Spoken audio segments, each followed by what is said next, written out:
I want to thank Harvard for this honor. I'll be changing my job next year, and it will be nice to finally have a college degree on my resume. I applaud the graduates for taking a much more direct route to your degrees. For my part, I'm just happy that the Crimson called me Harvard's most successful dropout. I guess that makes me valedictorian of my own special class. I did the best of everyone who failed. But I also want to be recognized as the guy who got Steve Ballmer to drop out of business school.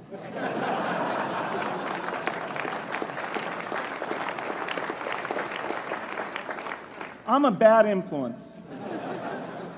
That's why I was invited to speak at your graduation. If I'd spoken at your orientation, fewer of you might be here today.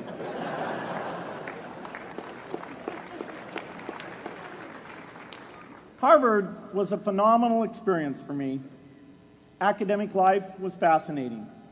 I used to sit in on lots of classes that I hadn't even signed up for. And dorm life was terrific. I lived up at Radcliffe in Currier House. There were always a lot of people in my dorm room late at night discussing things because everyone knew that I didn't worry about getting up in the morning. That's how I came to be the leader of the antisocial group. We clung to each other as a way of validating our rejection of all those social people.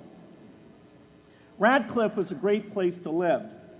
There were more women up there, and most of the guys were math science types. The combination offered me the best odds, if you know what I mean. That's where I learned the sad lesson that improving your odds doesn't guarantee success. One of my biggest memories of Harvard came in January 1975 when I made a call from Currier House to a company in Albuquerque, New Mexico that had begun making the world's first personal computer. I offered to sell them software. I worried they would realize I was just a student in a dorm and hang up on me. Instead, they said, "We're not quite ready. Come see us in a month," which was a good thing because we hadn't written the software yet. From that moment, I worked day and night on the extra credit project that marked the end of my college education and the beginning of a remarkable journey with Microsoft.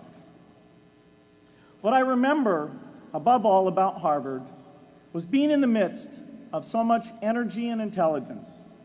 It could be exhilarating, intimidating, sometimes even discouraging, but always challenging. It was an amazing privilege, and though I left early, I was transformed by my years at Harvard, the friendships I made, and the ideas I worked on. But taking a serious look back, I do have one big regret. I left Harvard with no real awareness of the awful inequities in the world, the appalling disparities of health and wealth and opportunity that condemn millions of people to lives of despair. I learned a lot here at Harvard about new ideas in economics and politics. I got great exposure to the advances being made in the sciences.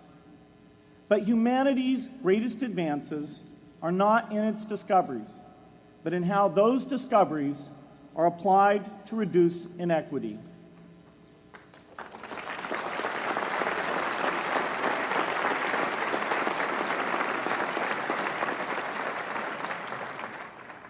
Whether through democracy, strong public education, quality health care, or broad economic opportunity, reducing inequity is the highest human achievement. I left campus knowing little about the millions of young people cheated out of educational opportunities here in this country. And I knew nothing about the millions of people living in unspeakable poverty and disease in developing countries. It took me decades to find out. You graduates came to Harvard at a different time. You know more about the world's inequities than the classes that came before.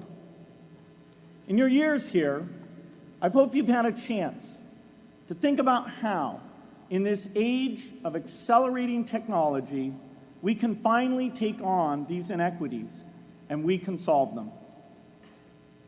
Imagine, just for the sake of discussion, that you had a few hours a week and a few dollars a month to donate to a cause. And you wanted to spend that time and money where it would have the greatest impact in saving and improving lives. Where would you spend it? For Melinda and I, the challenge is the same. How can we do the most good for the greatest number with the resources we have? During our discussions on this question, Melinda and I read an article about the millions of children who are dying every year in poor countries from diseases that we had long ago made harmless in this country: measles, malaria, pneumonia, hepatitis B, yellow fever.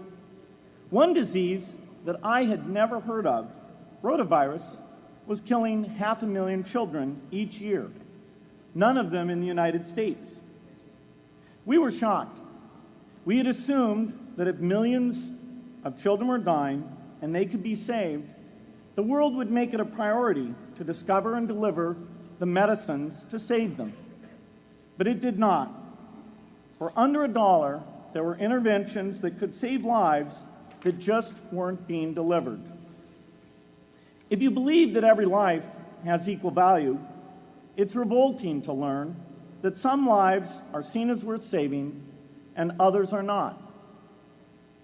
We said to ourselves, this can't be true, but if it is true, it deserves to be the priority of our giving. So we began our work in the same way anyone here would begin it. We asked, how could the world let these children die? The answer is simple and harsh. The market did not reward saving the lives of these children, and governments did not subsidize it. So the children died because their mothers and fathers had no power in the market and no voice in the system. But you and I have both. We can make market forces work better for the poor if we can develop a more creative capitalism. If we can stretch the reach of market forces so that more people can make a profit, or at least earn a living, serving people who are suffering from the great inequities. We can also press governments around the world to spend taxpayer money in ways that better reflect the values of the people who pay the taxes. If we can find approaches that meet the needs of the poor in ways that generate profits for business and votes for politicians, we will have found a sustainable way to reduce inequity in the world. Now, this task is open-ended. It can never be finished. But a conscious effort to answer this challenge can change the world. I'm optimistic that we can do this. But I talk to skeptics who claim there is no hope. They say, inequity has been with us since the beginning and will be with us until the end, because people just don't care. I completely disagree. I believe we have more caring than we know what to do with. All of us here in this yard, at one time or another,